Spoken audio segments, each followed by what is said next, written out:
Over the last few thousand years, we have warped our own history. Our stories of the past have been changed, altered, mistranslated, and completely been misunderstood as we rounded the curve on the precession of the equinox. Modern views of our history account for many things, but completely dismiss many very important pieces in the puzzle. For example, the pyramids of Giza. There is no modern theory that accounts for how these could have been made. Individually, each block cannot be pulled even with 50 men pulling it, let alone drag it for hundreds of miles and then stack them on top of each other 450 feet in the air, in such a precise way that even modern technology can't achieve. Not to mention having it lined up precisely with both Orion's belt, a golden mean, and Fibonacci spiral, and be a primary nodal point of every sacred site on the planet. And that's just one example. Our history is not what we think. Many things that we've been led to believe to be true simply is not. This has got to be the biggest.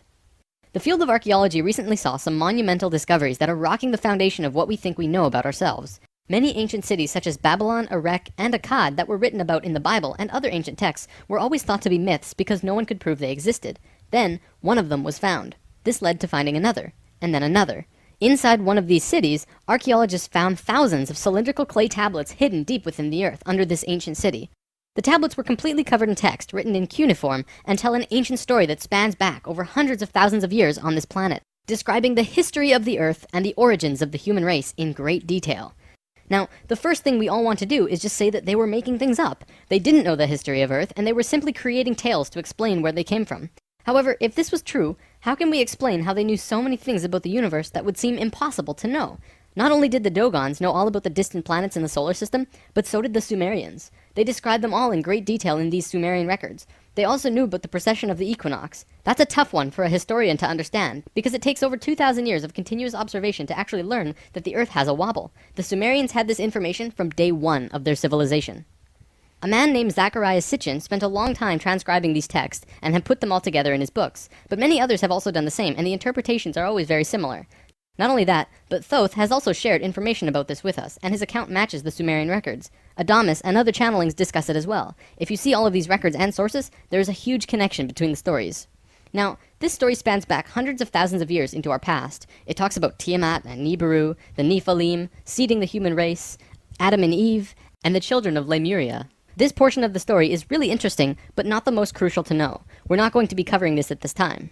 We are, however, going to be picking up the story at the end of Lemuria, and discussing the events of Atlantis up to present day. What I'm going to tell you is a mix of what these records say, along with what Thoth has told us for some finer details. Please have your own experience while watching this. I'm not going to tell you that this is fact. I am simply saying, decide for yourself.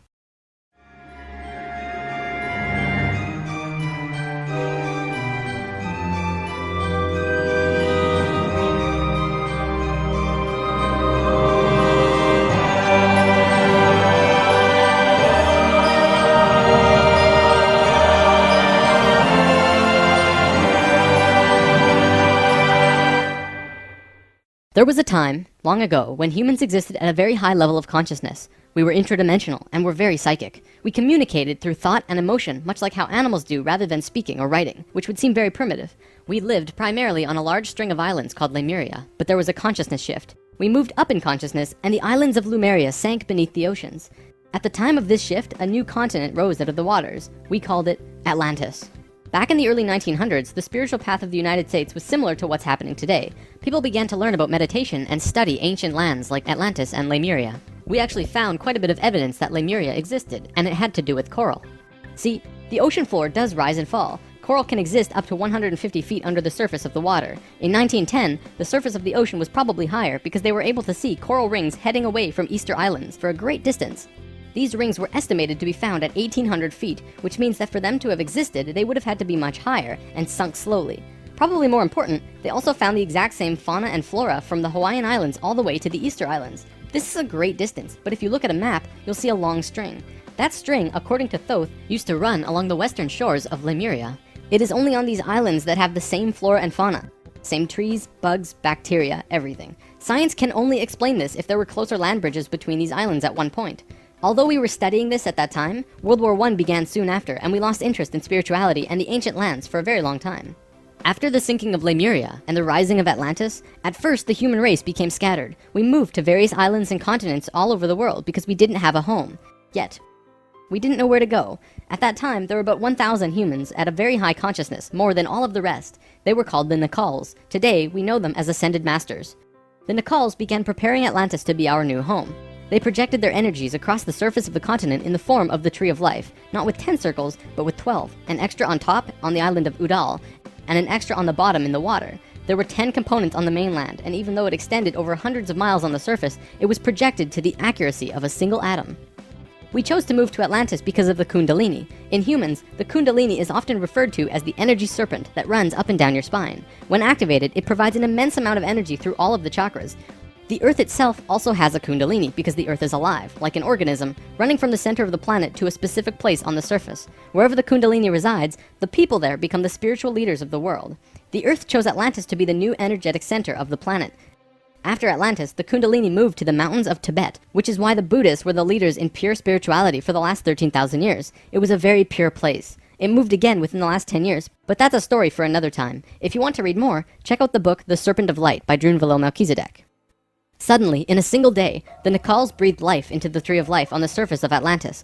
This created vortexes of energy rotating out of each and every circle. Once the vortexes were established, the children of Lemuria began to be called forth. Millions upon millions of Lemurians who had settled all across the planet began to be pulled toward Atlantis. A great migration began. However, the Lemurian body of consciousness had only reached the age of 12 as a planetary consciousness. Because we were right-brained, we were a female species, like a 12-year-old girl. And some of our centers weren't working yet. They had worked with these energies, but only mastered 8 of the 10. Each migrating Lemurian was attracted to one of these 8 centers on Atlantis, depending on the nature of the individual. There, they settled and began to build cities. That left 2 vortexes with nobody using them, not a single person. These 2 vortexes were pulling life toward them, and in life, you can't have an empty place. Life will find a way to fill it. Similar to if you were driving along a freeway, following another car, and you drop too far behind, someone will fill the place. That's exactly what happened on Atlantis. Though the Lemurians had only filled 8 of the vortex areas, Mayan records state clearly that there were 10 cities in Atlantis when it fell. You can see these records in the Troano document, which is now located in the British Museum. This document is estimated to be 3,500 years old, and it describes in detail the sinking of Atlantis. To fill these 2 empty vortexes, according to Thoth, 2 extraterrestrial races stepped in. Not 1, but 2 completely different races. The first race were the Hebrews, coming from our future. Thoth says that they came from off-planet, but we don't know where exactly. The Hebrews were kind of like a kid who went through 5th grade and didn't make it, so they had to do that grade over again. They learned all the math, the left brain stuff, but they didn't get the right brain aspect of evolving consciousness, the doing. They didn't graduate to the next level of evolution, so they had to do it again. They knew a lot of things that we didn't know yet and brought many concepts and ideas to us that we weren't aware of yet. Now, if this is true, this would explain quite a few things about the Hebrew people in general. They seem to have many sacred geometries hidden within their culture. It also puts perspective on the story of Exodus. Perhaps Moses incarnated into that lifetime to free the Hebrews because they were not direct descendants of humans and were being treated unfairly. Or could it be that Moses was visited by an ascended master of the Hebrews who guided him to free their people? Given what we know about dimensions and consciousness, it definitely puts a fresh perspective on old stories that didn't make much sense. We could talk about this more, but let's continue for now. There were no problems caused by the Hebrews coming to Atlantis. They actually benefited our evolution. The other race that stepped in caused big problems. These beings came from the nearby planet of Mars. See, according to Thoth, Mars looked very much like Earth a little less than 1,000,000 years ago. It was beautiful. It had oceans and water and trees that were just fantastic. But something happened to them, and it has to do with something called the Lucifer experiment. From the very beginning of creation, everything is simply an experiment. Creation itself was just consciousness creating and inhabiting itself in that creation. There is no divine plan. Spirit can do whatever it wants. Having said that, if Spirit decides to cut itself off from the rest of consciousness and create a separate reality on its own, it can do that too. This is called the Lucifer experiment. Because Spirit is God, it can do this. There is nothing wrong with that. We've kind of been led to believe that Lucifer is evil and the devil. This just isn't true. Lucifer is just another means of perceiving the reality. It is not a unity perception of oneness, but rather a duality perception of two-ness. There's a flower of life pattern for Lucifer as well, but that's a big topic for another time. Anytime the Lucifer experiment has been attempted in the universe, it always ends in failure. The species will cut itself off from love and will become incredibly male, left-brained. What always ends up happening is that everyone becomes very greedy. There is no compassion for one another, and everyone ends up fighting until they end up killing themselves. More than 1,000,000 years ago, the beings on Mars joined the Lucifer experiment, and it failed dramatically. Basically, they cut themselves off from the unity of the universe and created a separate reality. When the Martians severed the love bond, they became pure male, logical beings with no emotions. What happened on Mars was that they ended up fighting. Mars became a battleground. Eventually, it became clear that Mars was not going to survive. They blew their atmosphere away and destroyed the surface of the planet. Nova recently did an episode on planetary magnetics, and they found some interesting things about Mars. The planet didn't have a magnetic system, however the surface was magnetized, implying that at one point it did, but that something happened. Now, we've been discussing the star tetrahedron before, and now I want to give you a brief understanding of the Merkaba. The Merkaba was known in ancient times as the Chariot of Ascension. It is the star tetrahedral energy field around the body. All around the world there are references to this in ancient texts. When activated to its full potential, the Merkaba, which is both a tool and part of your being, can be used to do the impossible, included but not limited to changing dimensions and traveling through the universe. Before Mars was destroyed, they built huge tetrahedral pyramids. They built 3, 4, and 5-sided pyramids, eventually building a complex that was able to build a synthetic Merkaba. After 1 million years or so, it's been eroded, but the proof is there. Now, because the Martians were severed from the Unity consciousness, they couldn't create a living Merkaba. They simply used it as a tool. They created a synthetic Merkaba to travel in time and find a new home. A small group of Martians tried to get away from Mars before it was destroyed, and that place they found was Earth. About 65,000 years in our past. They saw this little vortex sitting there just pulling in life with no one in it. They didn't ask permission. Being part of the Lucifer experiment, they just said, alright, let's do it. And they stepped onto that vortex, and in doing so, they joined and changed our evolutionary path.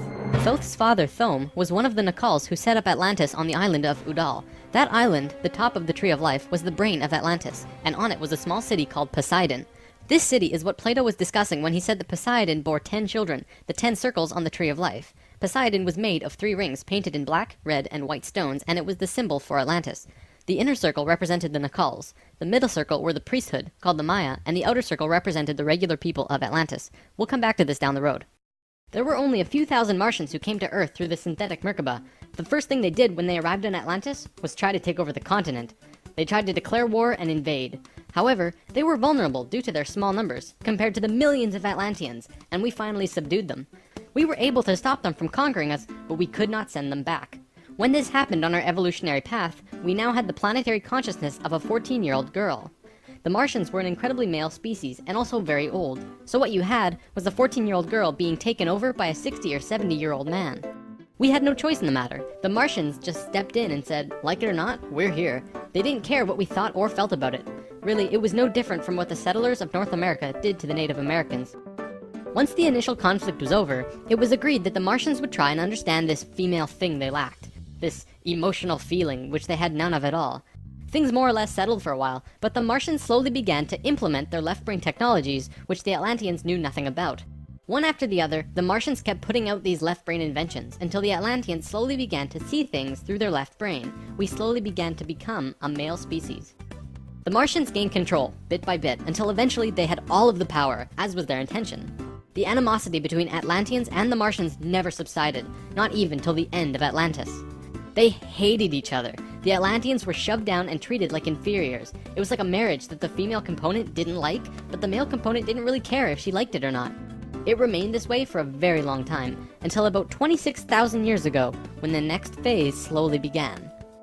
Before we continue, we have to talk about polar shifts. See, in the 1930s, Edgar Cayce was channeling information for a geologist when he stopped and he said, "There's something you should know. In the near future, the Earth's poles are going to shift." Cayce was a brilliant man with a very strong connection to higher dimensions, where he communicated with other beings for the human race. Ultimately, it was because of his channelings that the belief system called New Age was created. This is again just putting what he was doing into boxes of understanding, because no one else understood what he was doing at that time. Nevertheless, when Cayce talked, people listened. Geologists began exploring the possibility of a polar shift, and they found something remarkable. A string of major pieces of evidence came forth and lent tremendous weight to what Cayce was saying, and they have now changed the world's view on the subject. Scientists believed that if there was going to be a physical pole shift, there would also be a change in the magnetic poles. Through studying lava beds, geologists were able to see where the planetary magnetics were when the lava beds hardened at certain depths. They found that the earlier magnetic poles were not where they were now, but in Hawaii.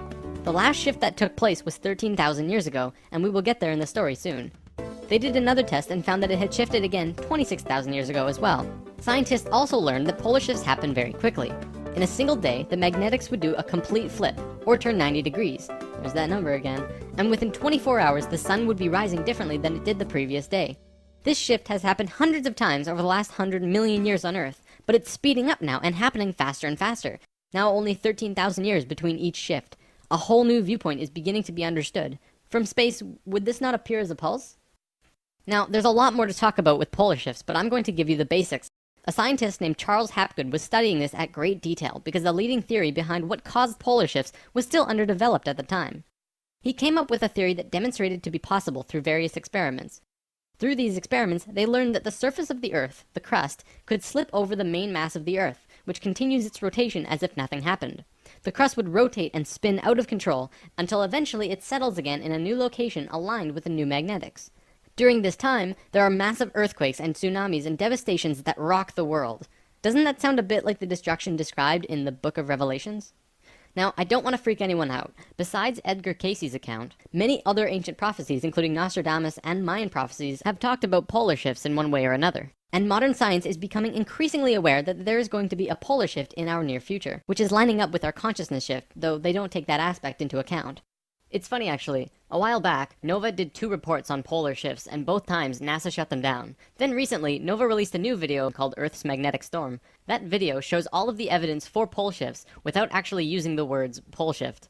It's almost as if a specific company doesn't want us knowing about this and the evidence that's been brought forth. Polar shifts are directly related to the magnetics of the planet as well. Planetary magnetics are supposed to look like this, but the reality is much different. Our magnetics have been weakening over the last 500 years or so, and today, they look a little more like this. It was the magnetics becoming more and more warped that's causing many of the problems we've seen in the last 20 years. Birds follow the magnetics of the planet to migrate, and they've been ending up in places they shouldn't be. Whales were continually beaching themselves in the 90s because they followed these magnetics, which led them to land where there should have been water. As for humans, you know how on the night of the full moon there are more rapes, murders, and violent crimes than any other night of the lunar cycle? Well, the moon affects the magnetics of the Earth, slightly. But the magnetics are so warped right now, it's affecting how we think and act as a planet. Our collapse of social structure is related to the geomagnetics of the Earth. Or perhaps it's the other way around. There's one other thing that we need to discuss about polar shifts. They always line up with a consciousness shift. They are interrelated. Thoth lived on Atlantis for a very long time, and he told us that he saw the Earth shift 5 times, watching the sun rise in the east, and then the west, then the east, then the west. This is how to explain why during a consciousness shift at the end of Lemuria, it sank beneath the oceans and Atlantis rose. If the crust was spinning randomly around the planet, many geological events such as continents rising and falling would take place. Now that we have an understanding of polar shifts, we can continue with this drama on Atlantis. 26,000 years ago, we were exactly where we were today on the precession of the equinox. We had gone through our falling asleep phase, and we were about to begin waking up. It was at this point that there was a small consciousness shift. We actually went down in consciousness, not up. A piece of Atlantis about the size of Rhode Island sank into the ocean. This caused a tremendous amount of fear within the Atlanteans, because they thought they were going to lose the whole continent, like what happened with Lemuria. Because of the consciousness shift, one of the bigger things they lost was their connection to the future. They couldn't foresee big events such as the potential sinking of their home. After about 200 years, this fear began to subside. Now, in both the Bible and the Sumerian records, the accounts of Adam, Eve, and all of their children were recorded to have exceptionally long lifespans, like 900 years or so. So 200 years for us back then is like 20 years for us today. We'll explain how we got there soon. Things kinda settled for a while, and then between 13,000 and 16,000 years ago, a comet approached the Earth. Because we were living at a high consciousness across all dimensions, the Atlanteans became aware of it before it hit. A great conflict occurred in Atlantis. The Martians, who were in the minority even though they were in control, wanted to blow it out of the sky with their laser technology. However, the Nacals had learned of the comet's true nature, and the Atlanteans protested. They said that the comet was in divine order. They had to allow it to take place naturally. Let it hit the Earth. That's what's supposed to happen.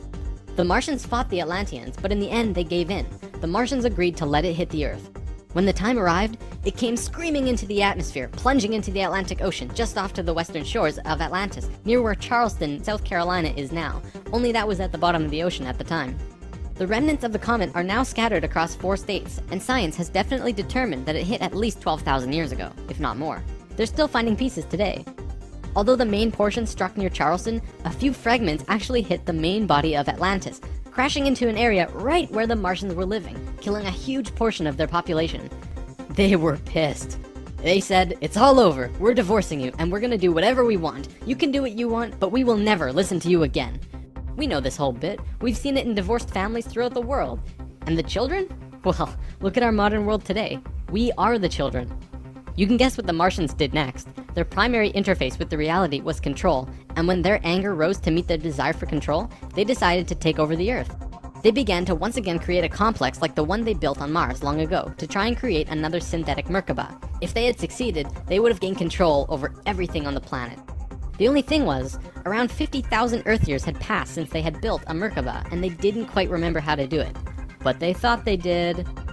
The Martians built the buildings in Atlantis. They set up the whole experiment, threw the switch, and lost control.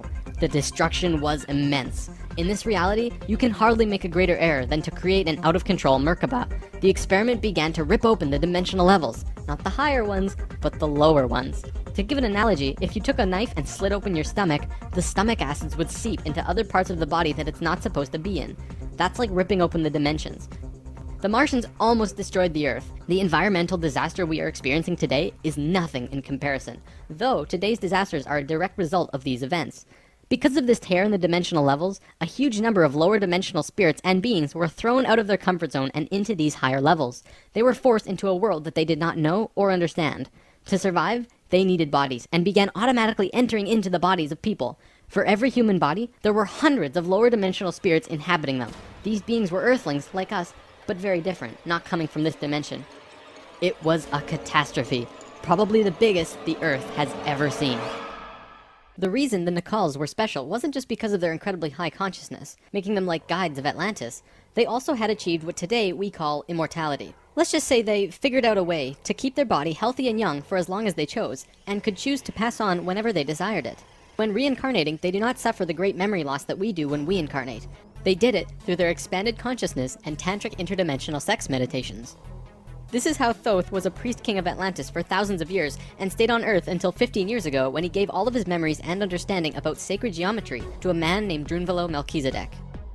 The Merkaba is formed out of 3 star tetrahedrons overlaid on top of each other. 2 of them are counter-rotating and the third is stationary. When the Merkaba is formed with the unity consciousness, it is formed internally with love. When it is formed externally through the Lucifer experiment, it does not have that love and can become unstable very quickly. The Martians' attempt at controlling the world took place on one of the small islands in the west of Atlantis. This place today is known as the Bermuda Triangle. It's a triangle because the top of the stationary tetrahedron of the Merkaba is actually sticking out of the water there, which causes a huge electromagnetic imbalance in that area.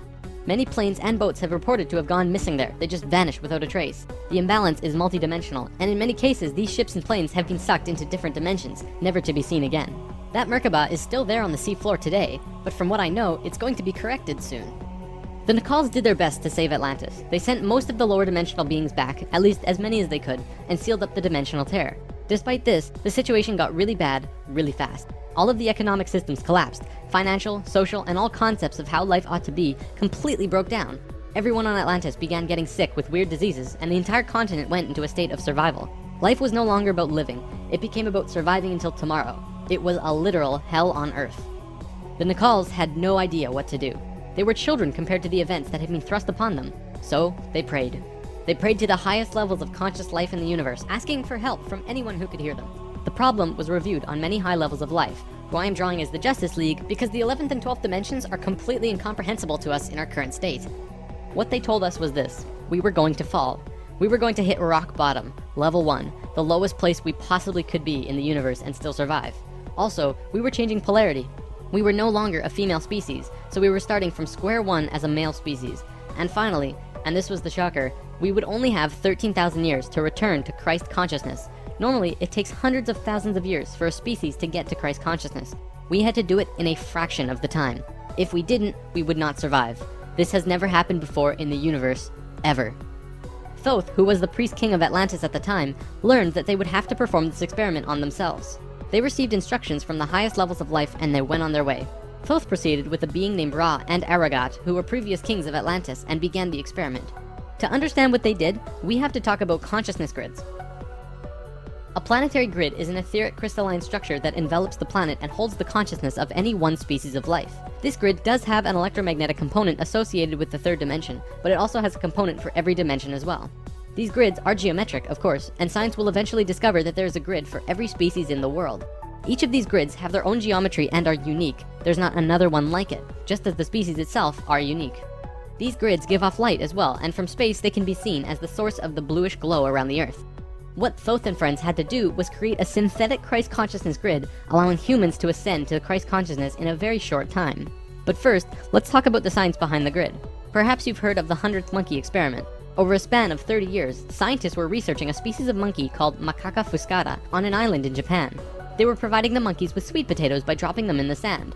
The monkeys liked sweet potatoes, but they didn't like the sand and dirt so much. A few monkey children figured out that they could wash their sweet potatoes, and some of them taught the technique to their parents. Only a few of the adult monkeys did this though. This went on for some time until one day the monkeys who actually knew the technique hit critical mass. And bingo! The technique started spreading faster than it did before. Monkeys started learning it really easily across all of the Japanese islands nearby as well as on the mainland. They knew that there had to be something that wasn't yet understood about how a species is connected to itself. So what did we do? We tried it on humans. A research team made a picture out of human faces. About 100 faces hidden within a single picture, but at first glance, you could only see about 6 or 7. They did several surveys with a few hundred people in Australia and said, alright, find the faces. Most people could only pick out 6, 7, 8, 9 or so, not many more. After that, the research team went to Britain and aired the picture on a closed cable BBC special that was shown only in England. They showed where all of the faces were, every last one. Half of the research team, which stayed in Australia, did the experiment again with new subjects. And lo and behold, people were just naturally able to see more faces. After this experiment, they knew that something definitely connects us all, and the field of noetics is learning more about it daily. It's mass consciousness. In lesson 11, I showed you the 3 levels of consciousness. Each of these levels have their own consciousness grids around the planet, and our second level grid is based on squares and triangles. Many governments of the world, especially the Russian and US governments, were studying our grids back in the 60s and probably earlier. When mapping out the grid on the planet, you find little military bases on many of the nodal points of the grid. There are tons of these bases way out in the middle of nowhere, like on little islands like Guam. This couldn't be a coincidence that these government powers placed their bases right where the little spirals came out of the grid. They were trying to take control of the grid, because if you control consciousness, you control what we think and feel. Of course, there was another organization that had its hand in both of these governments, and still do, and we will discuss them soon enough. This grid is visible through astral projection as well. 13,000 years ago, it began. Thoth, Ra, and Aragat were to create a global complex that was able to build a synthetic Christ consciousness grid over a 13,000 year time period. The first thing they did was to fly to a place which is now called the Giza Plateau, but back then it was known as the land of Chem. It was also a rainforest back then as well, not desert like it is today. First, they created a grid around the planet 4th dimensionally, and then began to construct it in the physical 3rd dimension. They went to the male energetic axis of the Earth and constructed a complex which today is called the Solar Cross. These men were 6th dimensional beings at that time and were living at a very high level of consciousness, so whatever they thought happened instantly. It was that simple. According to Thoth, he built the Great Pyramid, not the Egyptian king Cheops. Thoth says that it was built 200 years prior to the pole shift and built very quickly. These pyramids were aligned precisely with both Fibonacci and golden mean spirals emanating from out of the Solar Cross. Interestingly enough, Edgar Cayce also channeled that the pyramids were constructed in this time. The pyramids were also found to be built from the top down. The stones on top were placed first, which has baffled researchers ever since. Every time more is learned about the pyramids, we move further into dark on understanding how they were formed. If what Thoth says is true, well, that explains everything. From there, Thoth and friends constructed an entire network of temples and structures along this grid 4th dimensionally, placing them on nodes on the new synthetic Christ consciousness grid they were creating. All of them were made with Fibonacci or golden mean spirals, and all of them were mathematically referred back to the Solar Cross in Egypt through the Great Pyramid. The creation of all of the sacred sites on the planet were no accident. It was a single consciousness that created them all, from Machu Picchu to Stonehenge to Zaghuan, you name it. There are a few exceptions, but most were created by a single awareness as part of a unity consciousness grid. Although the Great Pyramid was done all at once, many of these ancient structures of the world were made 4th dimensionally and slowly dropped in frequency until they manifested on the 3rd dimension over a long period of time. Richard Hoagland's research brings this forward, but he wasn't the first either. They showed how one sacred site is extrapolated from another to another to another. A hot topic of discussion right now are ley lines. These are simply geometric relations between sacred sites. Archaeologists are now finding these huge connections between major spiritual sites in the globe, and now we know why they're connected. These sites had to be built physically so that the Christ consciousness grid could manifest. In a way, think of the physical sites as the wiring of a giant wireless electrical system, and then it needs about 13,000 years of continuous energy flow for it to actually turn on. And just so that you're not left in suspense, yes, the grid was completed. It came to life and is now active, though not really used. Congratulations, Earth! We actually survived. Not only has Thoth told us this in person, but he's also written it down in the Emerald Tablets. These tablets were left in the Great Pyramid thousands of years ago. There are 12 tablets in total, formed from a substance created through alchemical transmutation. They are imperishable, resistant to all elements and corrosion. Their atomic structure is fixed in place, and no change can ever take place. In that respect, they violate the material laws of ionization. These tablets share a great wisdom, and you can read them at over 100 different levels of consciousness, and you will always understand them differently. If you're interested in this stuff, you should definitely consider reading them. As you can probably tell, Thoth plays a pretty large role in what happened. Most of this information comes from him. Thoth also provided most of this information about the flower of life and its geometric relationship to consciousness with us. And this stuff is tied intimately to the geometry of the universe. Considering the quality and quantity of information that he has shared, it makes you really start considering that this next part can be true. The Great Pyramid has a legendary missing capstone. According to the Emerald Tablets, deep under the Great Pyramid there's a room called the Hall of Records. This room was not built by Thoth and long predates the Atlantean civilization. Within the Hall of Records is the capstone of the pyramid, which is 5.5 inches high, solid gold, and completely holographic image of the Great Pyramid. It has all of the little rooms and everything. However, this leaves us with a 24 square foot piece of the Great Pyramid that's missing. If what Thoth says is true, that missing piece actually belongs to a very special airship that exists on Earth. And the way to the airship is through the Sphinx. The Sphinx, according to Thoth, is not 12,000 years old, but dates back over 5.5 million years on Earth. Deep under the Sphinx, about 1 mile down, is a round room with a flat floor and flat ceiling. Inside this room is the oldest synthetic object on Earth. The object is about 2 city blocks in size. It's round like a disc and has a flat bottom and top. It is also only about 3 atoms thick, except for a pattern on the top and bottom which looks like this. This pattern is 5 atoms thick. Thoth says that it's powered by consciousness, thoughts, and feelings, and connects with your own living Merkaba, which means that it becomes an extension of you and your own energy fields. The ship is also intimately connected with the spirit of the Earth, and is the protector for the whole planet. Thoth built the pyramid the way he did to fit with the ship. When on top of the Great Pyramid, it creates this image from above. The disc ship has a circumference equal to the perimeter of the Great Pyramid. As we discussed in Lesson 11, whenever that ratio appears, life occurs. This ship can only be used by the purest of souls. See, whenever we approach the point in the precession of the equinox where our poles do these shifts, we become very vulnerable. Things often degenerate, and while things become chaotic, there are often other species who wish to take us over. This has always happened, not just with us, but with all evolving consciousness. Every time a takeover seems imminent, a very pure person will find their way to the ship and raise it into the air. The Earth and Sun will connect with that person and give him or her great power. Then, whatever that person thinks and feels will happen. And think about it. If consciousness is the primary core component of the entire planet, does it not make sense that it would have its own defense mechanism? This defense is an airship that plugs into the Earth and the Sun, allowing the Earth to have protection. Our takeover event actually already happened, the same year the Christ grid was activated. The year was 1989, and we were having some troubles with the Greys, a race of ETs who were slowly plotting takeover due to a previous scuffle we were having. A very pure woman in Peru made the ascension process into the Christ consciousness grid and found the ship. She tuned it to the frequency of the 4th dimension, where she raised it through the Earth and into the air, and manifested a situation for the Greys to leave. Within a very short time, the Greys began getting sick, and remained sick for as long as they stayed here. They have been forced to leave for now, and we are once again safe. The ship is a warship in that whatever race is trying to take over, the person will just think them away, think up a situation, and force them to leave. Returning to the events on Atlantis, after completing the complex in Egypt, Thoth and pals returned to Atlantis, where they waited for about 200 years until that critical point on the precession of the equinox where the poles would shift. They knew that Atlantis would sink, and they would be ready. Previously on Thoth and Pals! Thoth, the poles are shifting. Oh, the pole shift? Yeah, whoa, what's wrong with your eyes? I don't know. When Thoth first saw signs of the polar shift, they returned to the land of Chem and raised the warship into the sky. They went to Atlantis and picked up the Nakals. The Nakals weren't just passengers though, and each and every being was working in unity to create a very powerful Merkaba around themselves and the ship. They returned to the Great Pyramid and landed the ship on top, forming the phi ratio with the pyramid. And then, it happened. The poles began to shift, and human consciousness began to plummet. Simultaneously, the electromagnetic and magnetic fields of the Earth collapsed, and all life on the planet went into the Great Void, the 3.5 days of absolute blackness described by many ancient cultures in the world. The Emerald Tablets say that whenever we go through a polar shift, we go through a void space as we change our frequencies for about 3.5 days. This is also in the Troano document, depicted by 3.5 stones painted black. This refers to a time when we go through what science calls the electromagnetic null zone. During the pole shift, a phenomenon takes place where everything just seems to disappear for a certain time. Usually it's between 2 to 4 days, and the last time it was 3.5 days. Here's where it gets interesting. What happens to us does not usually happen to a normal species, because most advanced species will have their Merkabas handy at the time of the shift. We didn't, due to our little crisis, and we got sucked into the void space without protection. This resulted in us losing our memories.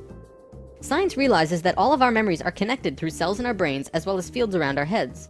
What is not entirely understood by science yet, at least not directly, is the connection our memories have with the planet itself. We've discussed this before. The magnetics of the Earth affect how we think and act.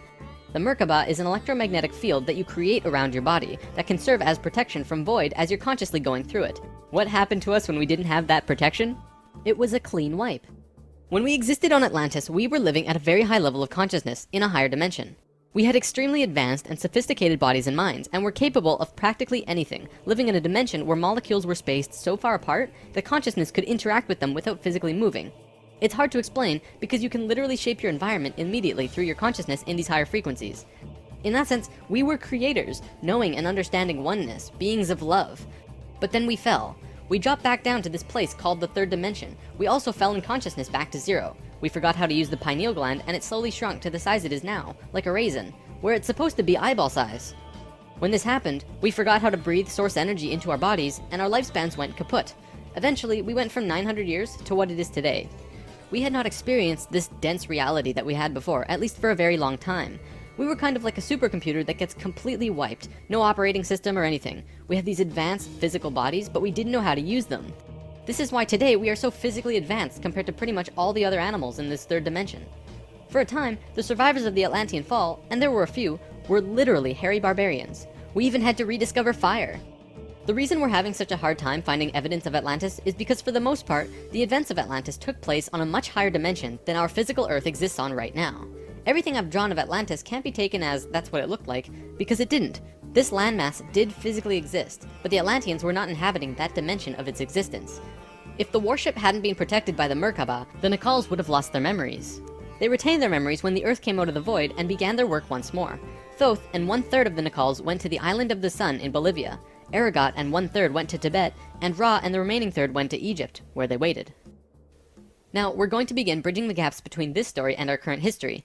In between the fall of Atlantis and the dawn of our first civilizations, who were the Egyptians and the Sumerians, there was a 6,500-year gap between them. What was happening to us in that time? We have to look at this precession chart again. This is where we fell in consciousness, point C, and this was our falling asleep phase too. Thoth, Ra, and the Ascended Masters were waiting until point D. They had to wait for humans to just evolve themselves over a 6,500-year time period until they were advanced enough to actually receive this new information that they were going to provide. Sometime in here was when the flood of Noah occurred. Because of the pole shift, the Earth went through an ice age. This is scientific fact.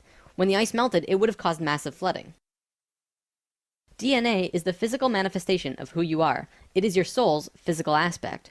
What we are seeing in DNA is changes in the codons. There's 64 possible codons in DNA, and humans only have about 22 or so. What we're finding is that there are 6 more codons being activated within these children, and they are choosing 2 of the 6. These kids are what we call indigo and crystal children, and probably the super psychics as well.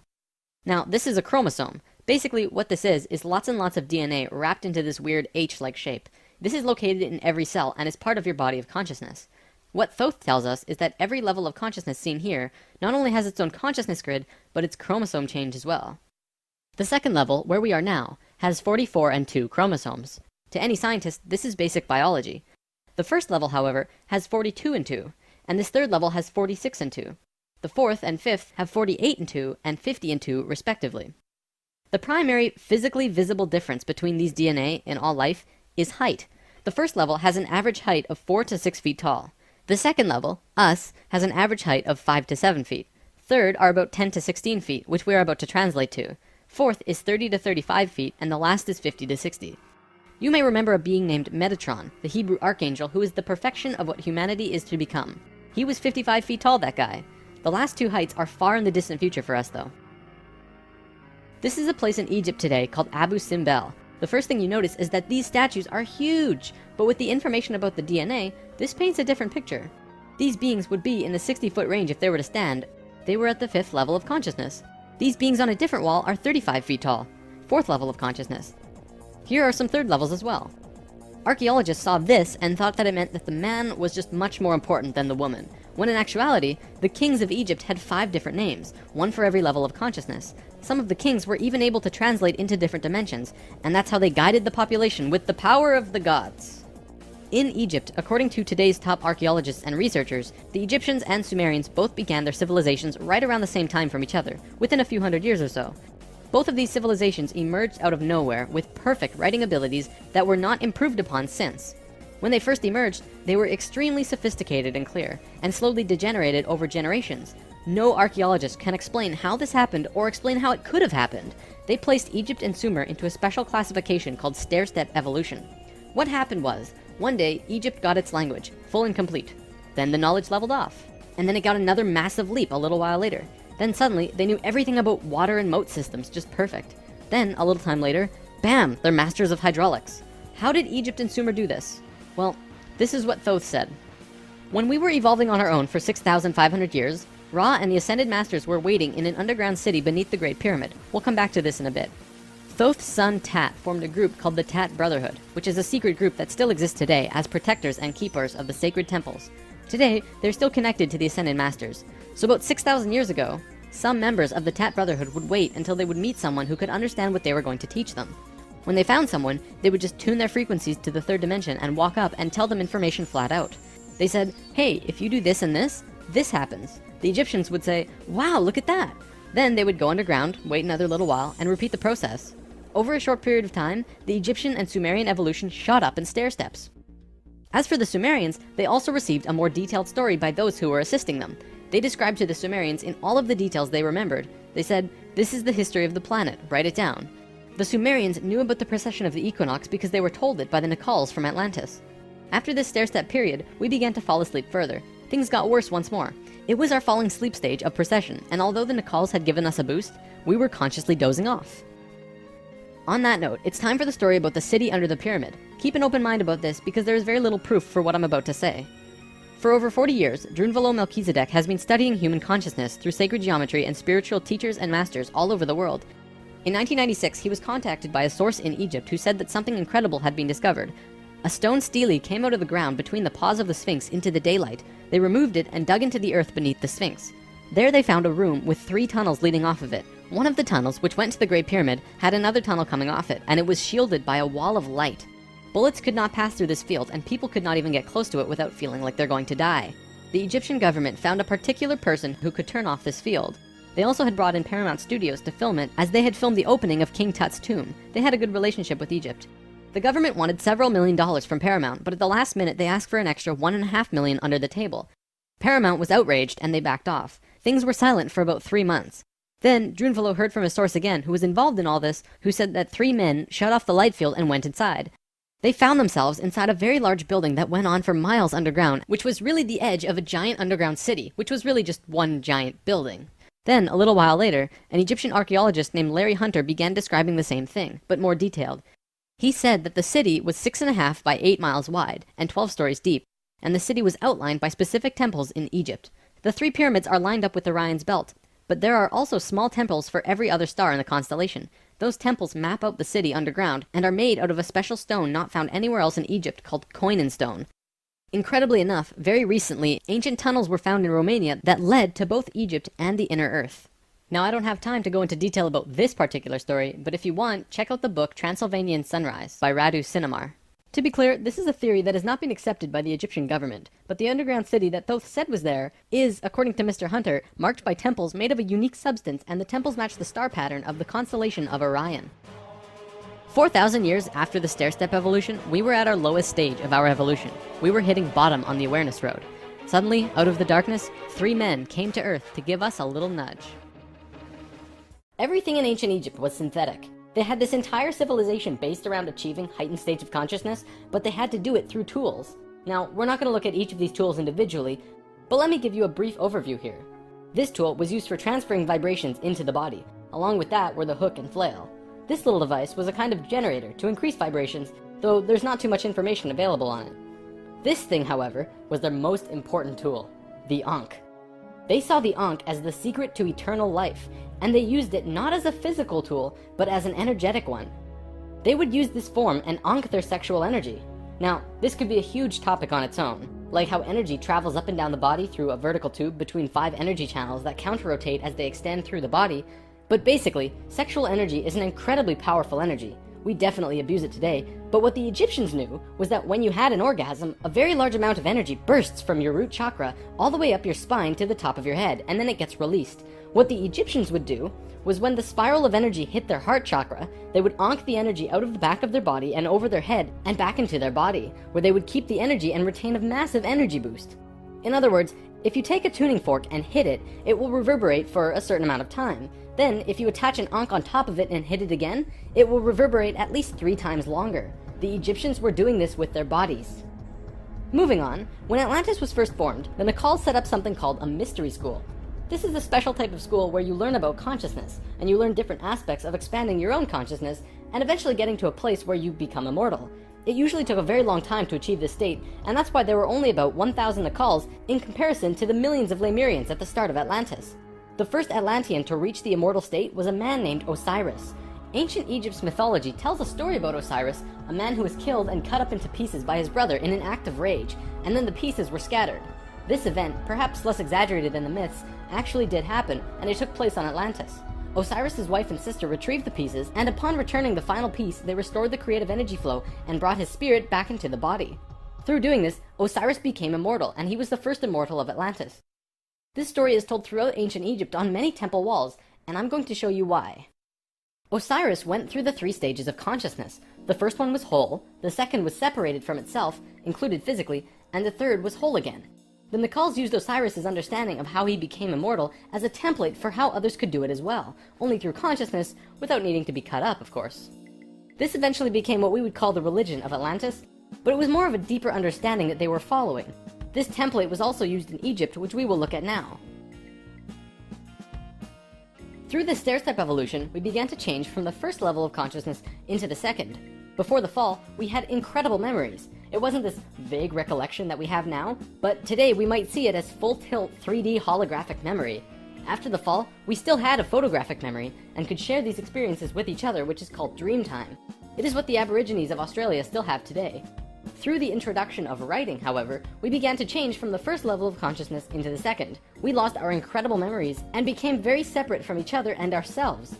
Thoth was the one who introduced writing, and if you look at ancient Egyptian culture, it even says, Thoth brought writing to us, as well as many other things. Now that we were in the second level, over time, things began to change, and a very serious problem developed, which if it hadn't been solved, it would have caused a major catastrophe in our own near future. Basically, in Egypt, the Ascended Masters had used Osiris's genetic coding of changing chromosomes to show others the path of ascension.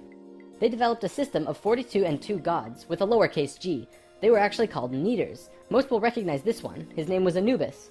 There were 42 and 2 Neters who were representative of human chromosomes.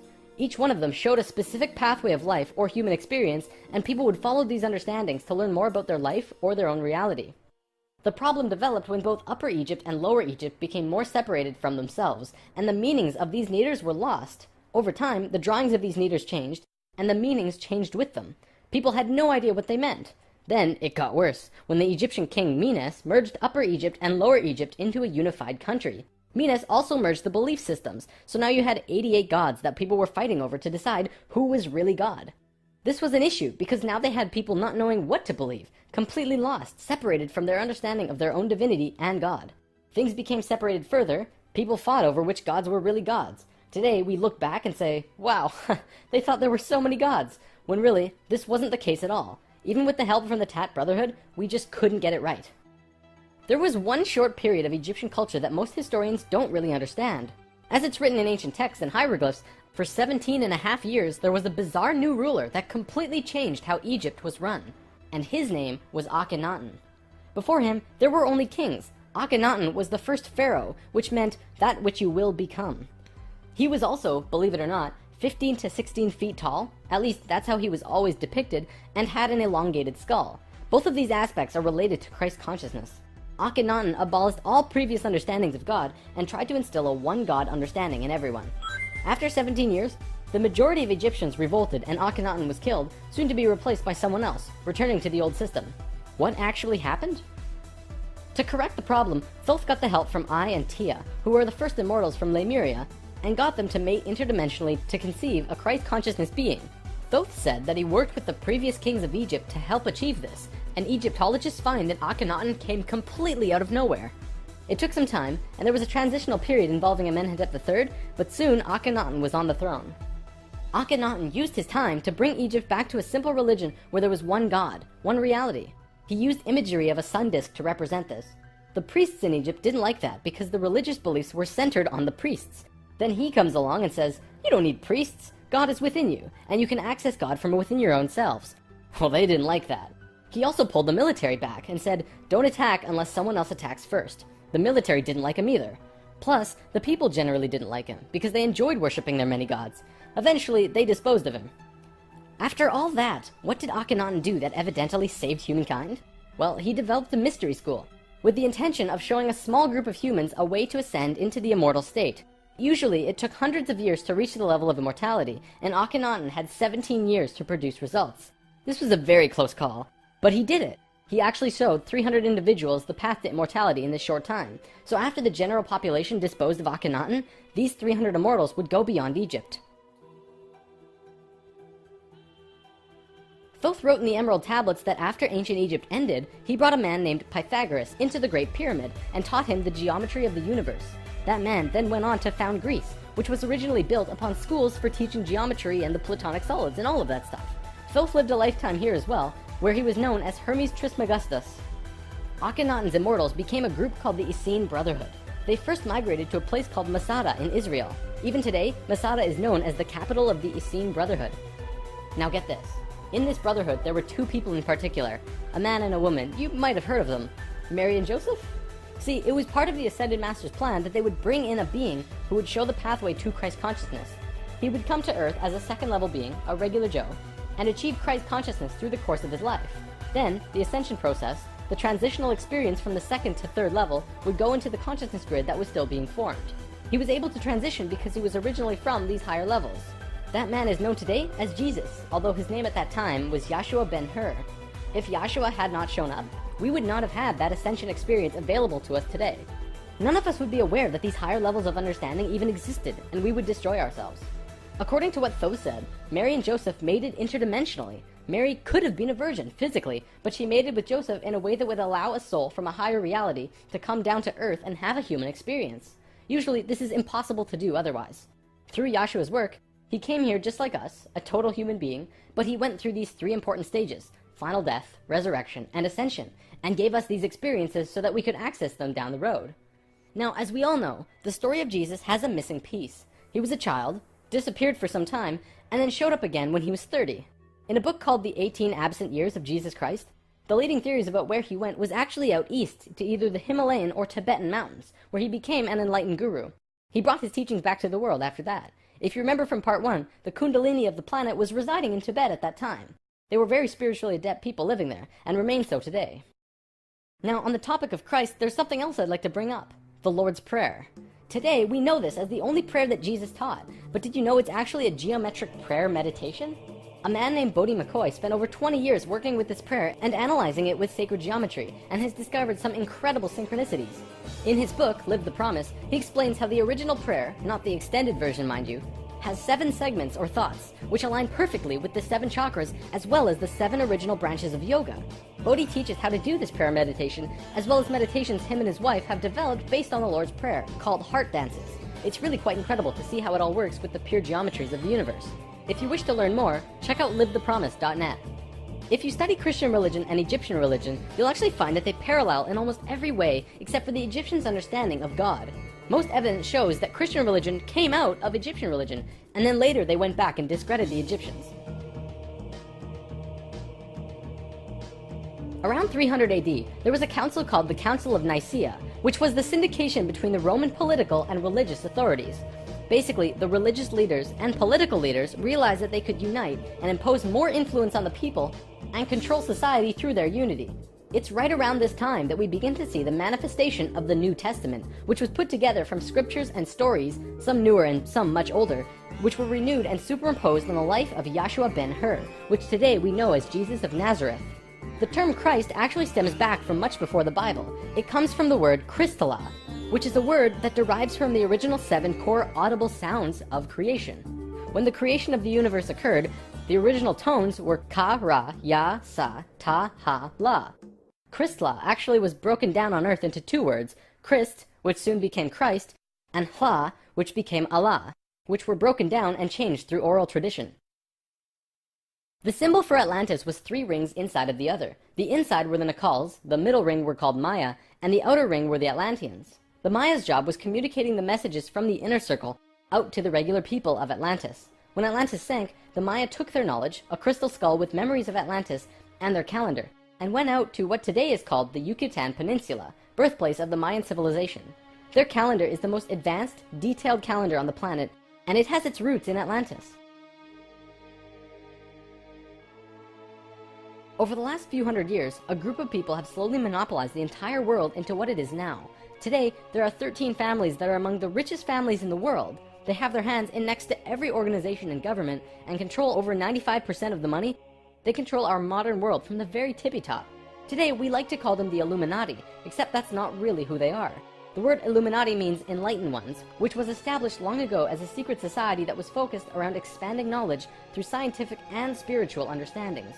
Secret societies were not originally bad, but rather consisted of those who just kind of got it. They understood information that the average person at that time would not accept and demonize.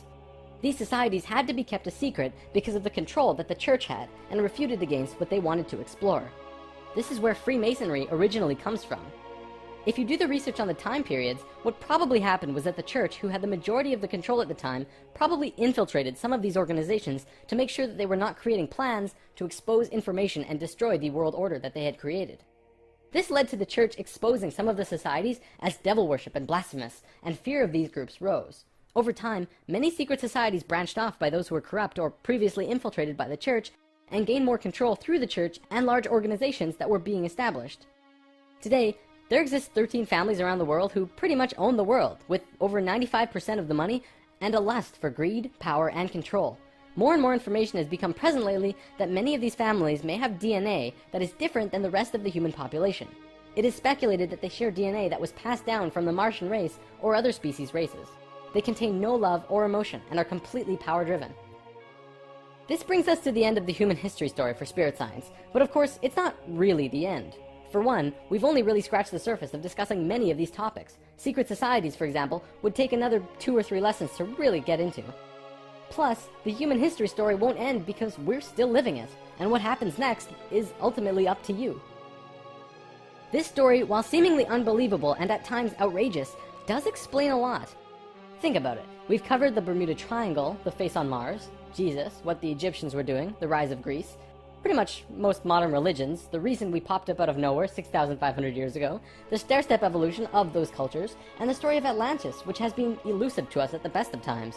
It also explains the Great Pyramids and their connection to all of the sacred sites on the planet, the Sumerian tablets, the Emerald tablets, Lucifer, and as for the Hebrews, if you read their Talmud, it actually seems to suggest that they're not from here. I'm not going to tell you to believe it, but it definitely puts some perspective on many questions and aspects about the world which we generally just don't have conclusive answers to. Take it with a grain of salt though. After all, it is just a theory.